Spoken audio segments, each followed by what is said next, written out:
Hey everyone, so today I'm going to show you how to change the page background styling on Canva in all your pages. So in this example, you have set up all the pages for your presentation but then decided to change it to another template like this one.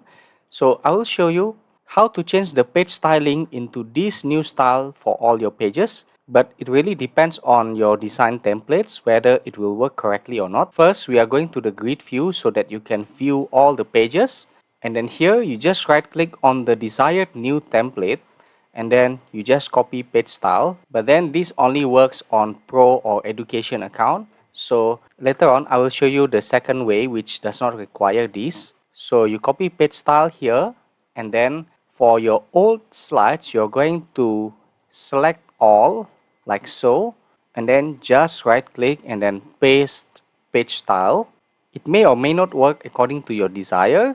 So in this case actually you can close grid view and then preview what is happening on your other pages. So in this case what is being copied is the colors, the font styling, and some elements in the background. So for example, Canva decided not to copy all the other things here. For that, let's try out our second way, which is completely free. So first, let's undo all the changes just now and then come back here. So this is our old slide, this is our new slide. Just select all the background elements that you will need here. In this case, there are 3 shapes that we are going to copy. So the thing is, we are going to do this like a bit manually, but it makes it easier for you if you remember the key shortcuts. So in this case, we will be deleting all the background elements from the old slides. So after you select, just press delete and then including this one as well. And then here we are going to paste. Of course, paste is Control V. Paste it like so. Google Chrome might ask you to get some permission.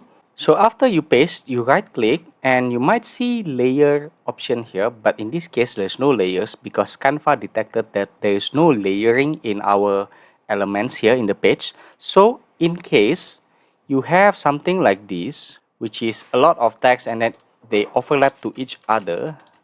The thing is, after you paste all the elements here, let's just paste it again. And then here, it will show you the elements. There will be some layering here and Canva detects that there is layers. So you go to layer and then press send to back. So remember the key shortcut. So Control Alt and then left square bracket like so. So here you have pasted the background elements and then you put it at the back. So keep on doing that for the other pages as well. So here we are deleting the background elements and then do the same thing, Control V and then Control Alt and then left square bracket. So far I think even though this is quite manual, but this is the only way to do this if you don't have the Pro account. So that is all I have for you. Thank you for watching. Subscribe.